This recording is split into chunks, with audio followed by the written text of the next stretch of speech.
Sarah du blog de couture Tout Doux et on se retrouve aujourd'hui pour le tuto vidéo de mon nouveau patron de Vanity qui est le Vanity Adios Amigos. Il y a quelques semaines, j'avais sorti le patron du sac de voyage Hasta la Vista, donc c'est celui-ci. Tac.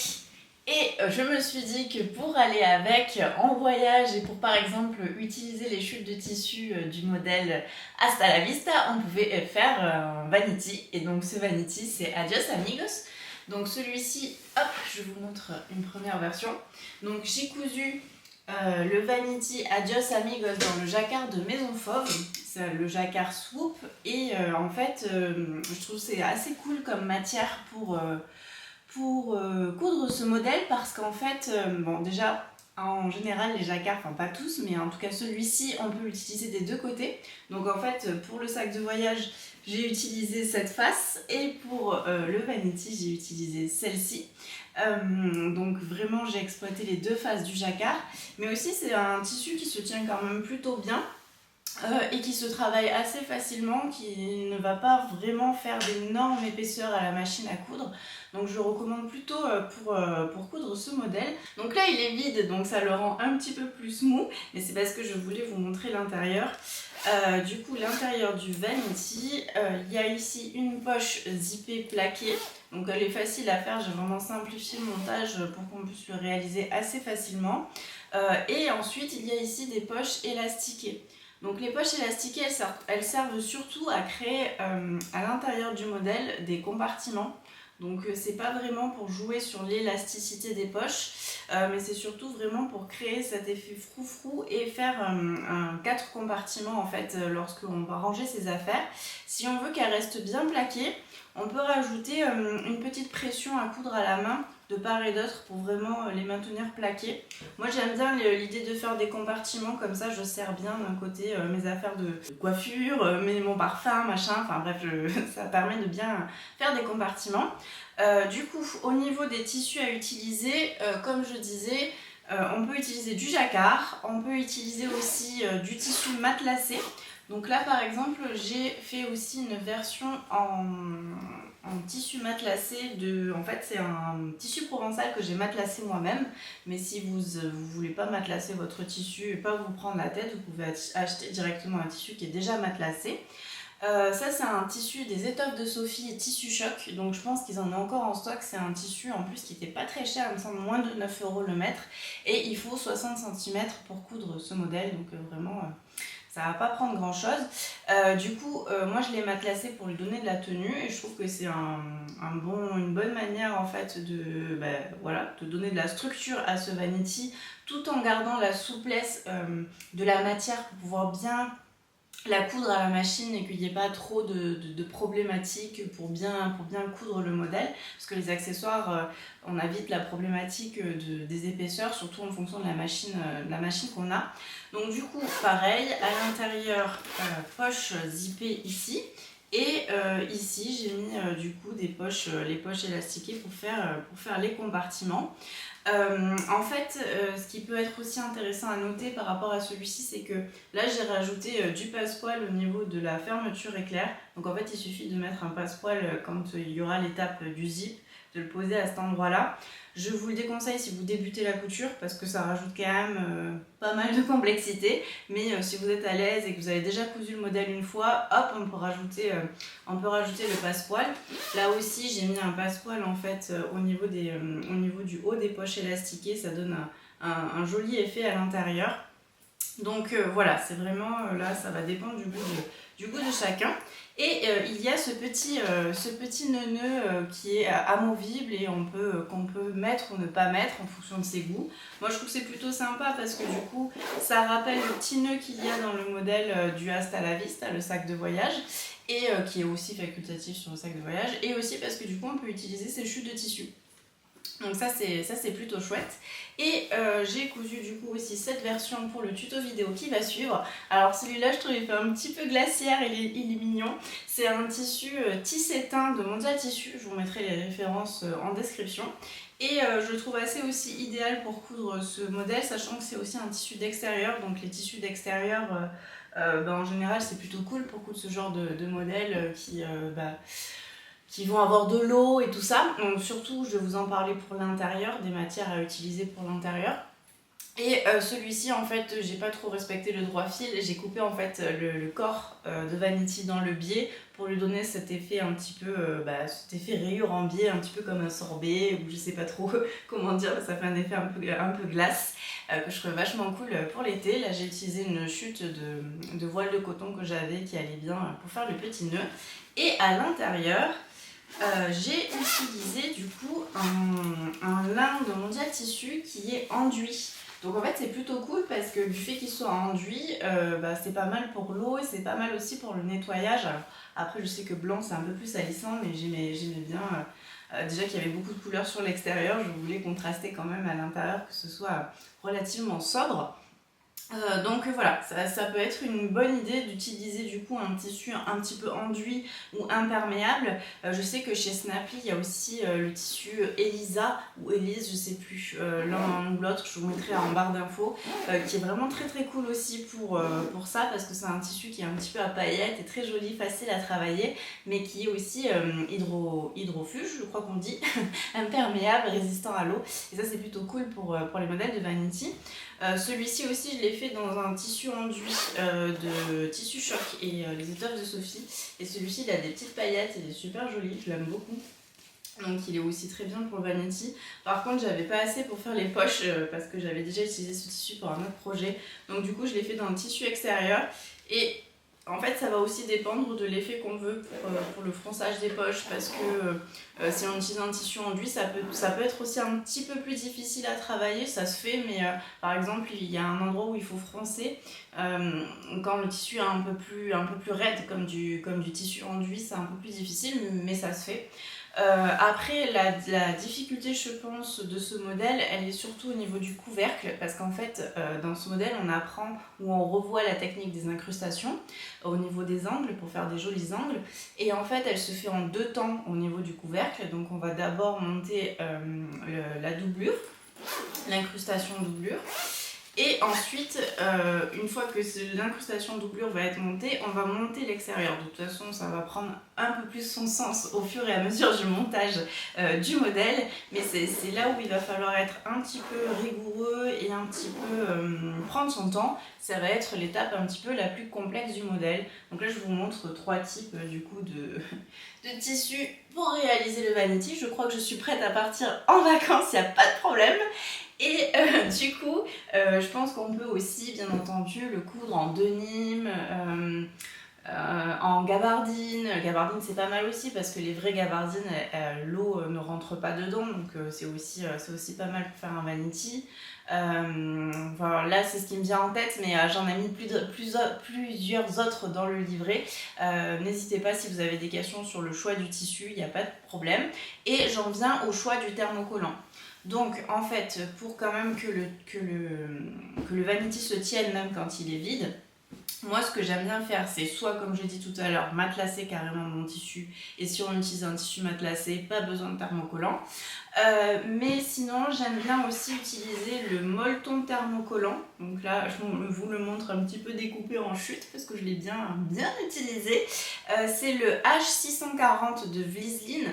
Alors l'avantage ça va être que si par exemple vous n'avez pas envie de matelasser mais que vous avez quand même envie de rajouter la ouate, il suffit de le thermocoller comme un thermocollant et après par dessus vous n'êtes pas obligé de faire les coutures de matelassage comme j'ai fait ici. En fait il est molletonné. Donc du coup en fait c'est ça qui donne la tenue au modèle et je l'ai juste thermocollé, ça va beaucoup plus vite avec ce molleton du coup thermocollant, le H640, mais pareil je vous remettrai ça en barre d'infos. Et j'aime bien aussi utiliser le H250 de chez toujours Vliesleen. C'est un thermocollant semi-rigide. Donc en fait il va quand même donner un petit peu de tenue. Il va pas être aussi raide que l'est un Decovil, donc il est plus facile à travailler. Et donc selon le tissu, si par exemple vous utilisez un jean ou autre, Ça peut être pas mal d'utiliser aussi ce thermocollant là parce il va pas rajouter énormément d'épaisseur et donc du coup ça va quand même être assez facile à travailler, à manipuler à la machine à coudre. Mais quand même j'avoue que j'ai plus tendance à recommander ce molleton thermocollant parce que lui vraiment il va donner une bonne tenue. Donc voilà, c'est le H640 ou alors le thermocollant H250. C'est pas évident à retenir donc vous inquiétez pas, je mets tout en barre d'infos. Et dernier petit détail pour les fermetures éclairs. Donc la fermeture éclair, moi j'aime beaucoup me fournir chez Mercerie Snapply. Ils ont tous les types de fermetures éclair, tous les coloris. Moi j'adore les dorés. Ils ont aussi des curseurs vachement sympas. Et moi je l'achète au mètre, comme ça au moins c'est réglé, je peux vraiment avoir des fermetures éclairs de la longueur dont j'ai besoin en fonction des projets dont j'ai besoin. Pour ce modèle très spécifiquement, au niveau de la fermeture éclair, on va le revoir pendant le tuto. Moi j'ai recommandé une fermeture éclair de 65 cm, il faut impérativement qu'elle fasse au minimum 65 cm, il ne faut pas qu'elle fasse moins parce que sinon ça va être une catastrophe pour monter ça. En fait il faudra la recouper, la fermeture éclair, à 64 cm, exactement 64 cm.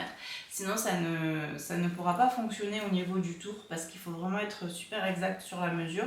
Donc si par exemple vous avez une fermeture éclair qui mesure 70 cm, vous allez prendre une règle et la mesurer pour qu'elle fasse vraiment exactement 64 cm. Et ensuite, de toute façon, on le verra dans le montage. Et il y a aussi une fermeture éclair ici. Et celle-ci, c'est une fermeture éclair qu'on peut trouver de manière assez classique, qui fait 20 cm. Mais pour celle-ci, je vous recommande vraiment de prendre la fermeture éclair au mètre. Ce sera plus simple. Après, si vous avez des longues fermetures éclair qui sont déjà prédécoupées, ça fonctionne aussi très très bien. C'est juste qu'au minimum, il faut qu'elle fasse 64 cm. Voilà, je crois que j'ai tout dit. On est parti sur le tuto juste après. Bien entendu, le patron de couture est à retrouver du coup sur mon site. Vous pourrez du coup le voir aussi en barre d'infos. Il est disponible en A4 et en A0. Pour le A4, il faut bien penser à l'imprimer à taille réelle, c'est-à-dire à échelle 100%. Et ensuite, il n'y a pas besoin de recouper les marges. Il faut directement scotcher tout selon le schéma d'assemblage bord à bord, sachant que, bien entendu, selon l'imprimante qu'on a, il va y avoir toujours des petits blancs de marge d'impression, mais c'est pas grave. Ils sont situés à des endroits qui sont tels que quand on rejoint les deux feuilles, la ligne, en fait, elle va se suivre et ça va pas bloquer. Et sinon, on peut l'imprimer aussi en A0. Donc là, par contre, si vous allez chez un imprimeur, ne lui dites pas d'imprimer en A0 parce que sinon, il va ajuster l'échelle. Il faut vraiment qu'il imprime en taille réelle.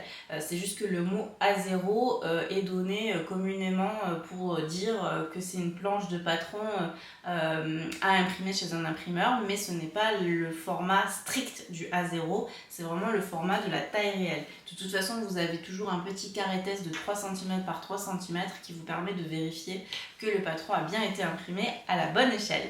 Voilà, ça c'était le côté un petit peu relou des patrons. Moi ce que j'aime surtout c'est coudre, pas découper, décalquer, tout ça. Mais bon, il faut bien passer par là. Allez, c'est parti pour le tuto. Donc on va commencer par les pièces à thermocoller.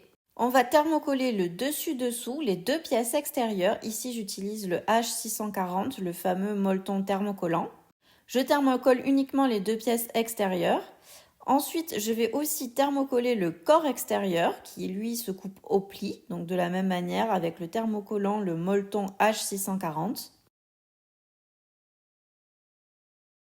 J'ai aussi thermocollé l'empiècement au zip extérieur qui se coupe aussi au pli et donc je l'ai aussi thermocollé au molleton H640. On commence le montage par les pièces anses. Donc il y a la anse extérieure et la anse doublure. On va les faire correspondre endroit contre endroit. Dans mon tissu, c'est un peu galère de voir l'endroit de l'envers, mais il faut bien les placer endroit contre endroit et épingler de sorte à laisser une ouverture au milieu pour pouvoir retourner. On va piquer à 1 cm tout le tour en laissant bien ouvert.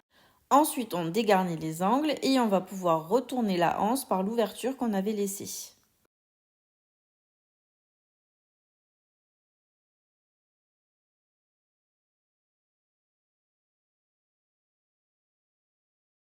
Une fois que c'est retourné, on repasse et on fait une surpiqûre à 0,3 mm tout le tour. Maintenant, tu vas reporter les deux petits rectangles qu'il y a sur la pièce dessus vanity sur une des pièces extérieures du vanity et tu le reportes également sur les extrémités des anses avec la petite croix. Ça va te permettre de mieux coudre à la machine et de vraiment bien placer la anse au bon endroit. Ensuite, cela va te permettre de piquer sur le rectangle et en croix à la machine à coudre. N'hésite pas à faire plusieurs allers-retours pour que ce soit bien solide. Et on réserve pour plus tard. Donc là, je prends la poche couvercle sur laquelle j'ai reporté le rectangle d'ouverture qu'il y a sur une des pièces. Normalement, si tu utilises un tissu non enduit, tu peux thermocoller cette partie sur l'envers avec du thermocollant fin. De même pour la propreté poche zippée. Donc on place la propreté poche zippée endroit contre l'endroit de la poche couvercle et on va faire correspondre les rectangles en épinglant strictement sur la ligne.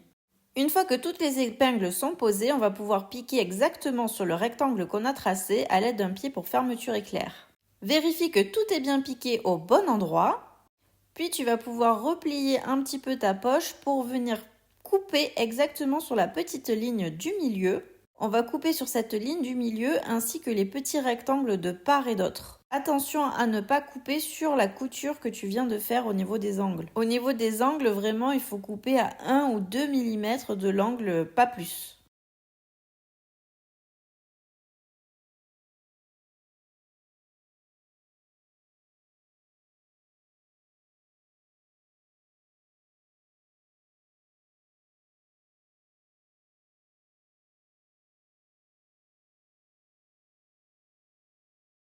Tu vas du coup faire passer la propreté poche zip par l'intérieur de la poche couvercle pour la faire passer sur l'envers. Cette étape peut prendre un petit peu de temps si on utilise par exemple un coton enduit comme moi, mais ensuite il faut bien roulotter la couture et venir passer un coup au fer pour que ça reste bien plaqué. Ensuite on ouvre un petit peu la fermeture éclair et on vient rejoindre les deux bouts pour bien qu'ils restent serrés. C'est une étape qui va aider à monter de manière plus droite la fermeture éclair dans l'ouverture. Ensuite, on va glisser la fermeture éclair dans la fenêtre d'ouverture. Donc la fermeture éclair se retrouve endroit contre l'envers finalement, même si on voit l'endroit face à nous. Et on va du coup épingler tout le tour.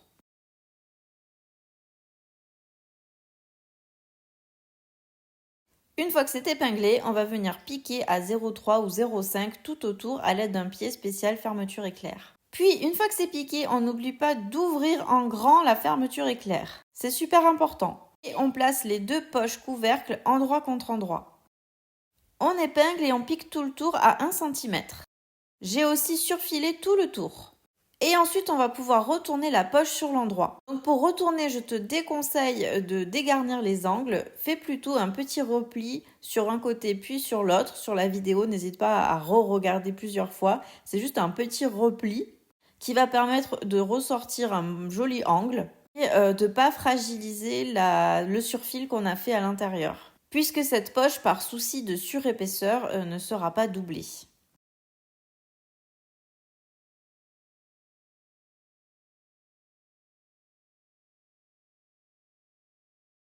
Une fois que c'est retourné, on repasse bien sa poche.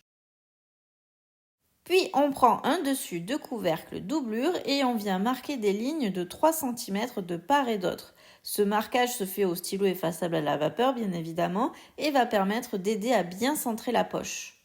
Du coup cette poche, on va vraiment la plaquer à l'intérieur de ses repères et on va venir les épingler pour venir faire une piqûre à 0,5 cm tout le tour.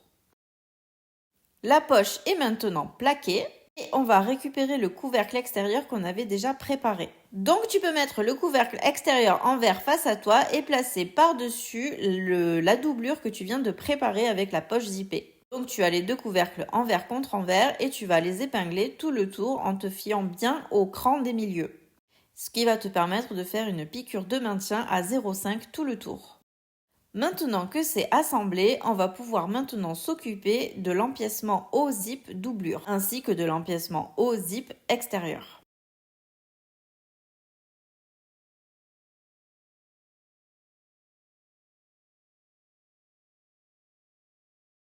Donc l'idée ça va être de les replier endroit contre endroit sur eux-mêmes et d'épingler le petit côté.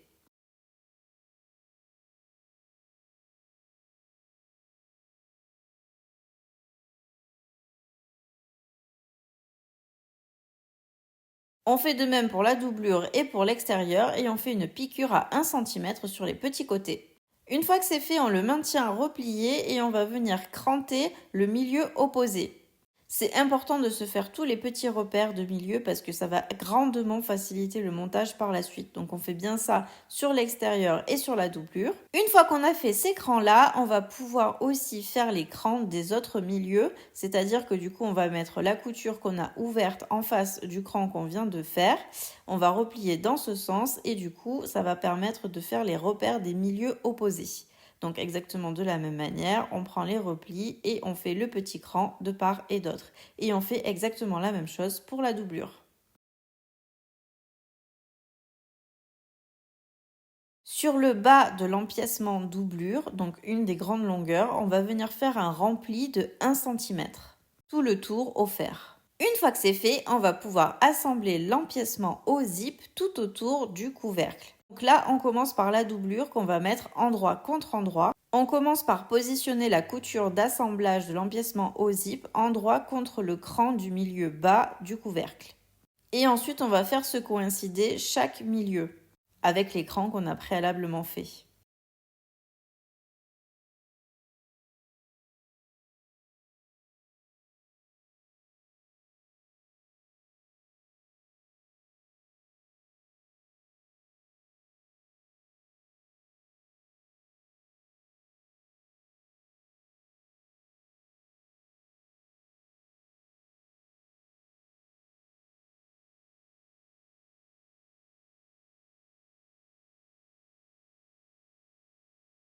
Ensuite, l'idée, ça va être de piquer tout le tour à 1 cm. Je ne te conseille pas d'épingler les angles parce qu'en fait, on va les monter en incrustation à la machine à coudre. Donc, il va falloir commencer par un milieu côté pour arriver ensuite sur l'angle. Au niveau de la machine à coudre, ça se présente comme ceci. Quand on arrive au niveau de l'angle, en fait, on s'arrête à 1 cm avant l'angle. Hop, on laisse l'aiguille planter et on lève son pied presseur. Ensuite, on prend ses ciseaux et on vient couper l'angle uniquement de l'empiècement au zip, pas du couvercle. Et on vient faire un cran jusqu'à 1 mm de l'aiguille, puis on fait pivoter. Au moment de pivoter, on prend bien le temps de bien replacer l'empiècement au zip de sorte qu'il n'y ait pas de pli. Donc on n'hésite pas à prendre son temps, à relever le pied presseur si jamais ça va pas. Et on poursuit sa couture jusqu'au prochain angle pour faire exactement la même chose. Une fois que c'est fait, on va venir replier l'empiècement au zip doublure vers l'intérieur et on le maintient avec des épingles. On fait ça pour pas que ça gêne en fait la suite de la couture parce qu'ensuite on va retourner le couvercle sur l'endroit et on va procéder exactement de la même manière avec l'empiècement au zip doublure. On pense bien à faire correspondre les coutures d'assemblage entre elles au niveau des crans afin de bien placer correctement son empiècement zip dans le bon sens. Donc de la même manière, on va faire correspondre tous les milieux. Puis on va épingler sans épingler les angles qu'on va faire en incrustation. Donc cette deuxième étape est un petit peu plus délicate parce qu'en fait il y a déjà l'épaisseur du dessous. Mais ne vous inquiétez pas, il faut prendre votre temps à la machine à coudre. On n'hésite pas à utiliser le découvite si nécessaire. C'est une étape un petit peu délicate, mais je trouve que c'est l'étape la plus délicate du modèle. Ensuite, le reste restera quand même plus simple.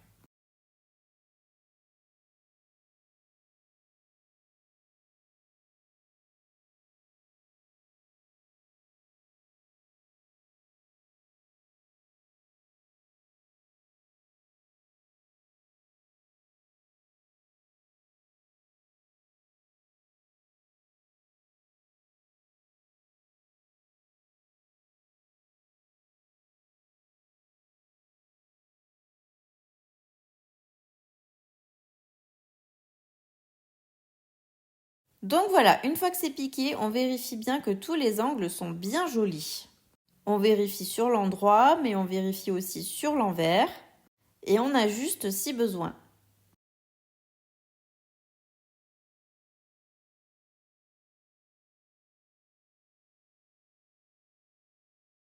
Si tout va bien, on va pouvoir faire ressortir les angles qui sont du coup entre le tissu extérieur et la doublure et on va pouvoir les cranter.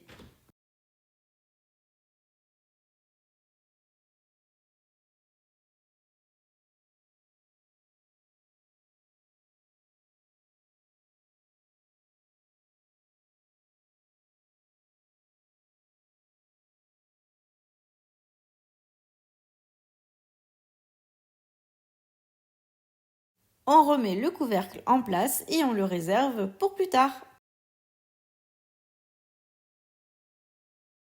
On s'occupe maintenant du zip. Donc le zip, on le mesure de sorte à ce qu'il mesure exactement 64 cm et on le recoupe à 64 cm très exactement. Je suis très relou avec ça, mais en fait, c'est vraiment indispensable pour avoir pile poil la bonne mesure du tour de vanity. Comme tout à l'heure, je maintiens l'ouverture avec un petit fil à la main. Ça facilite grandement le montage.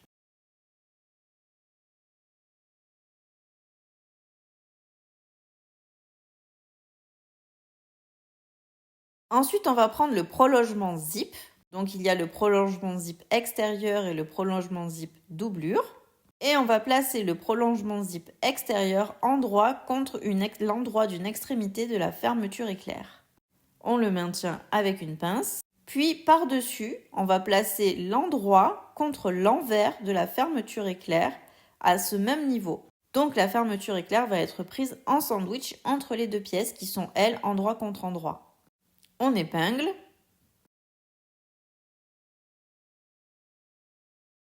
Et on procède exactement de même pour l'autre extrémité de la fermeture éclair.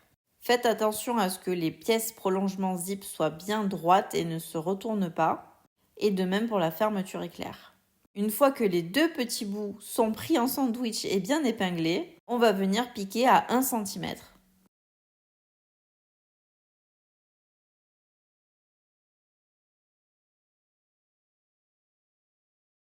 Une fois que c'est piqué, on retourne sur l'endroit et ensuite on vient faire une petite surpiqûre à 0,5 ou 0,3 cm au niveau des petits côtés, de part et d'autre. Et ensuite, pour bien maintenir, on peut faire une piqûre de maintien à 0,5 de part et d'autre des grandes longueurs. On va ensuite pouvoir replier le zip sur lui-même avec son prolongement zip pour pouvoir en fait mettre des petits crans de milieu. On procède exactement de même que pour l'empiècement au zip. On va venir vraiment mettre tous les milieux en prenant pour base de milieu le milieu du prolongement zip.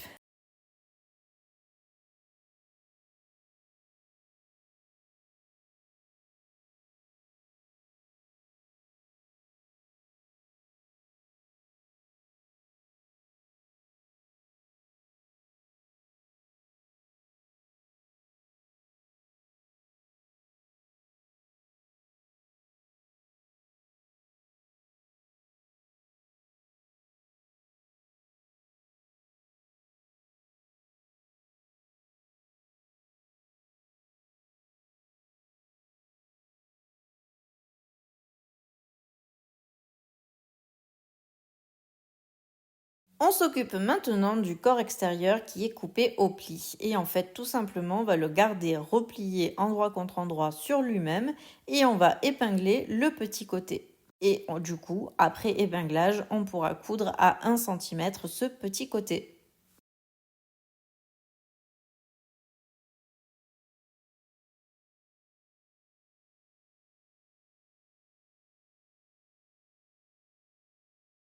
On ouvre la couture au fer et on va refaire exactement la même chanson, c'est-à-dire qu'on va pouvoir venir faire les crans de chaque milieu.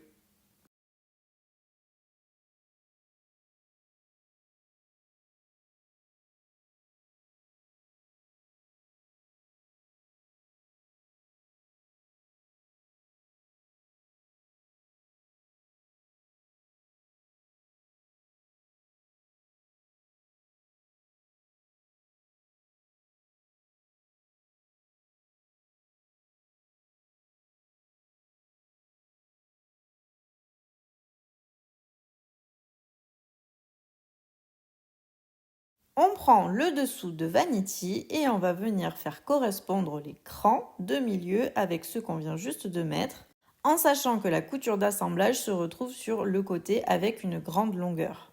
On les assemble endroit contre endroit en mettant d'abord les milieux puis en épinglant pas les angles pour pouvoir également faire des incrustations.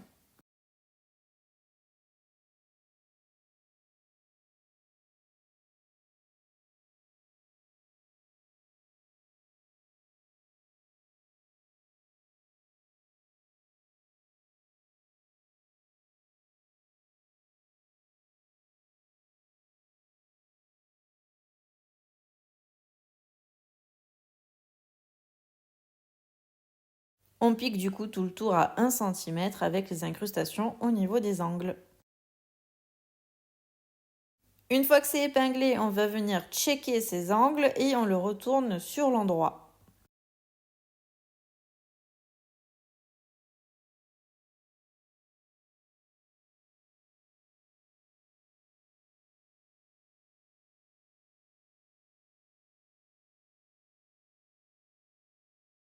Puis on le réserve pour la suite. On va maintenant s'occuper des poches élastiquées intérieures. Donc il y a 4 pièces à couper dans la doublure. Dans cette étape du livret, je montre comment faire un assemblage simple endroit contre endroit. Je profite de la vidéo pour vous montrer comment j'ai posé le passepoil à ce niveau. Donc en fait, rien de sorcier si vous savez déjà poser du passepoil. On va venir mettre le passepoil endroit contre endroit au niveau du haut de la poche élastiquée. En fait, endroit contre endroit, il faut bien que le petit boudin soit vers le bas. Et on va venir piquer sur la couture du passepoil, strictement sur la couture du passepoil à l'aide d'un pied pour fermeture éclair. Puis on prend la deuxième pièce et on va pouvoir les positionner endroit contre endroit. On épingle cette grande longueur et le but du jeu, ça va être à nouveau de piquer strictement sur la piqûre qu'on vient de faire. Toujours à l'aide du pied pour fermeture éclair. Si vous mettez du passepoil à cette étape, il vous faudra 112 cm de passepoil. Donc ensuite, une fois que c'est piqué, on va venir le retourner sur l'endroit et on va venir faire rouloter la couture pour bien faire ressortir le passepoil. On n'hésite pas à passer un coup de fer à repasser et si on le souhaite, on peut aussi faire une petite surpiqûre en dessous. Maintenant, on va faire une piqûre, une surpiqûre bien visible à 1,5 cm du haut. J'ai bien fait ma surpiqûre. J'ai aussi fait un petit pli au niveau du milieu au fer à repasser pour bien le marquer et j'ai passé 2 fils de fronce en bas. On ne voit pas très bien parce que c'est en blanc, mais j'ai passé un fil de fronce à 0,5 cm et un à 1,5 cm. Il faut tout simplement allonger le point à 5 à la machine à coudre pour les faire et laisser suffisamment de fil sur les côtés pour pouvoir tirer. Ensuite, on coupe 40 cm d'élastique et je vais pouvoir, à l'aide d'une épingle à nourrice, l'insérer à l'intérieur de la coulisse que j'ai créée. Petit tips pour pas que l'épingle à nourrice ne s'ouvre, je l'enroule de scotch à l'intérieur et comme ça, elle est vraiment nickel jusqu'à la fin du coulissage. Et une fois que j'ai bien coulissé, je fais une piqûre de maintien à 0,5 de part et d'autre pour que l'élastique tienne bien en place.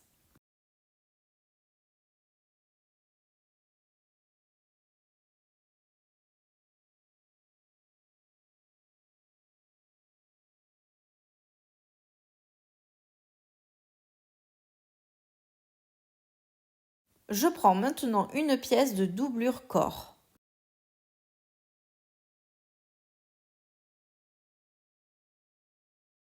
Je marque bien le repère du milieu de la doublure corps avec par exemple un coup de fer à repasser. L'idée, ça va être de faire coïncider le milieu de la poche élastiquée avec le milieu de la doublure. On n'hésite pas à bien répartir l'élasticité de part et d'autre. Ensuite, on épingle bien au niveau du cou de ce milieu et on va venir faire une piqûre sur ce milieu-là en faisant bien un point d'arrêt bien solide au début.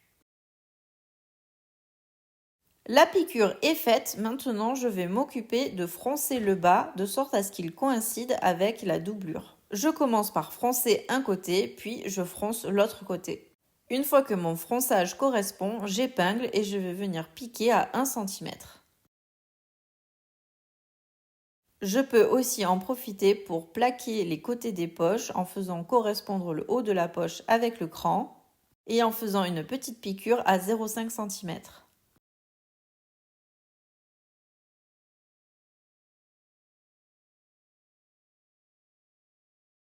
Une fois que tu as piqué tout le tour, tu vas pouvoir enlever les 2 fils de fronce. Tu peux procéder exactement de même pour faire la deuxième poche élastiquée sur la deuxième pièce de corps doublure. Puis tu vas les positionner endroit contre endroit en faisant bien correspondre les hauts des poches.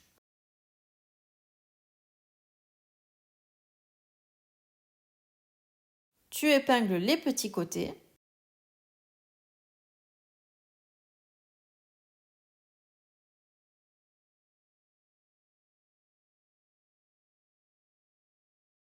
Et pour l'un des deux côtés, tu vas devoir d'ailleurs laisser une ouverture de 10-11 cm environ afin de pouvoir ensuite retourner ton travail. Ça va être très important. Donc n'hésite pas à faire un point d'arrêt de part et d'autre de l'ouverture pour pas que ça se déchire quand tu vas retourner ton projet.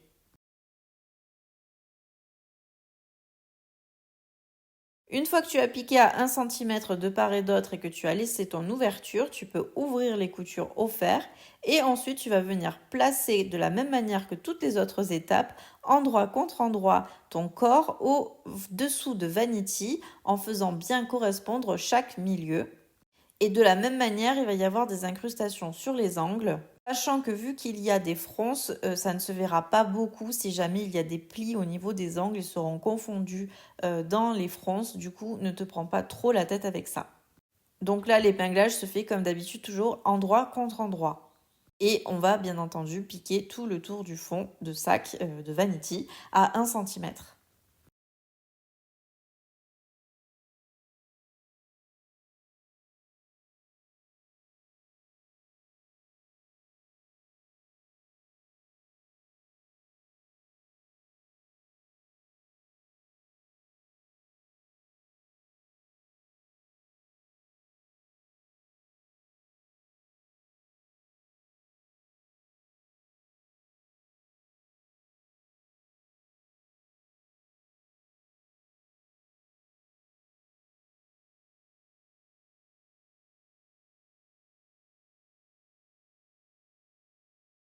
Une fois que c'est fait, on check bien que tout va bien et on va se saisir de l'extérieur du vanity qu'on avait préalablement préparé, ainsi que du zip.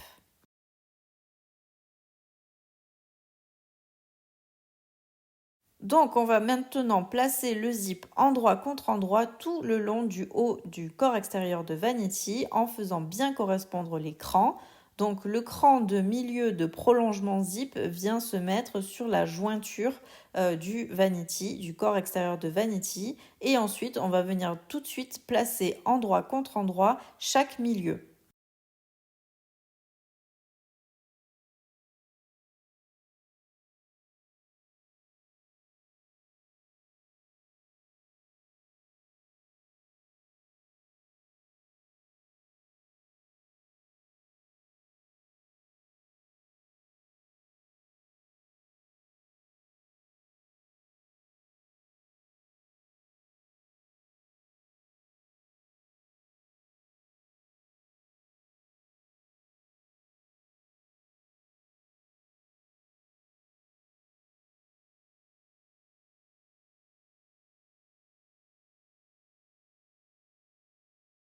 Ensuite, on va pouvoir insérer le corps extérieur à l'intérieur de la doublure.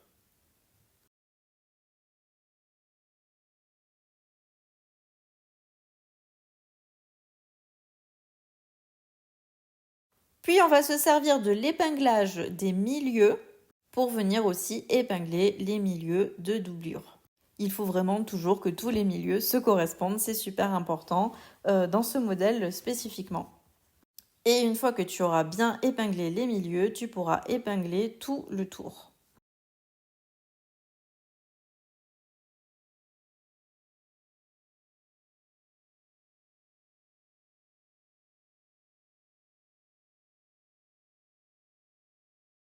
Pique à 1 cm avec le pied pour fermeture éclair.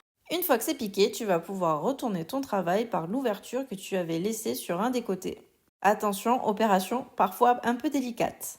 Une fois que c'est fait, on vérifie que tout va bien, que tout est bien cousu, qu'il n'y a pas de plis et on fait un bon coup de repassage. Si tu le souhaites, tu peux faire une surpiqûre en bas de la fermeture éclair. Puis tu ouvres bien ta fermeture éclair et tu retournes ton travail sur l'envers.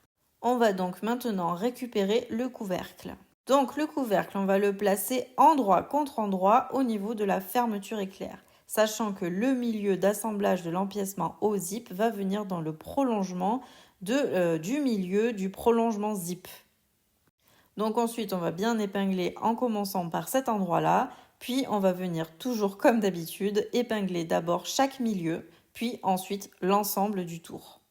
Donc là, en fait, on assemble la deuxième moitié du zip. Toujours endroit contre endroit. et en ayant bien ouvert la fermeture éclair. C'est très important, sinon vous ne pourrez pas réouvrir votre vanity.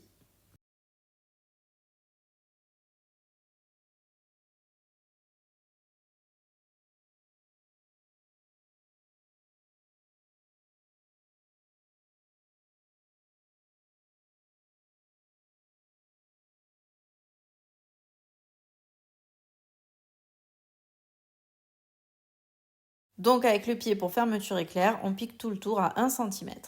Une fois que c'est piqué, on retourne l'ensemble de son vanity sur l'endroit et on vérifie bien que tout se met bien en place comme il faut. On vérifie que la fermeture éclair se referme comme il faut.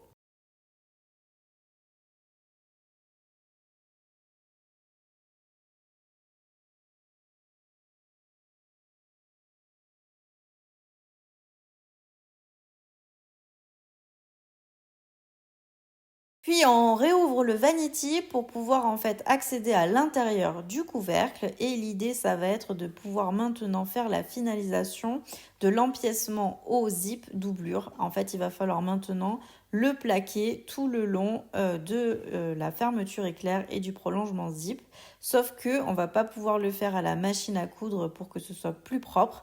Il va falloir le faire en fait avec un fil et une aiguille et un point glissé à la main.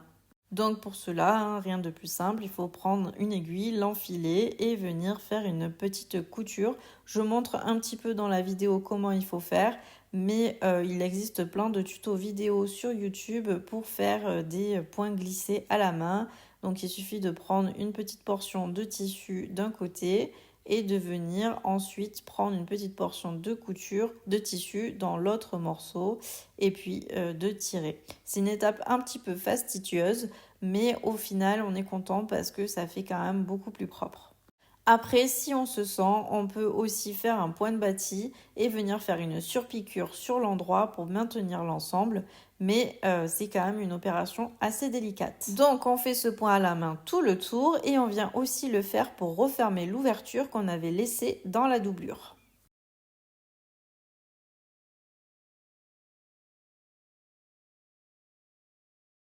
Maintenant, on va s'occuper des petits nœuds facultatifs, donc il y a 2 pièces et on va tout simplement les placer endroit contre endroit et venir piquer tout le tour à 1 cm en laissant une ouverture au niveau du milieu.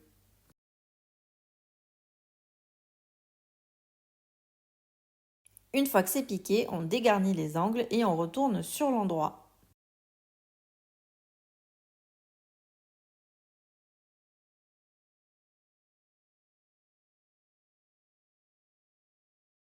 On peut maintenant roulotter les coutures pour bien les faire ressortir, repasser et refermer grâce à un point invisible ou alors à une surpiqûre tout le tour.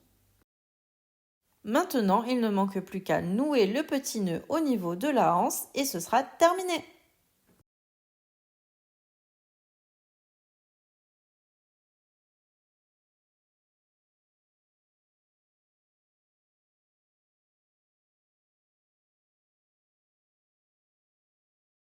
Le vanity est maintenant terminé, j'espère que cette couture vous aura plu et j'espère voir plein de versions sur les réseaux. À bientôt et très bonne couture!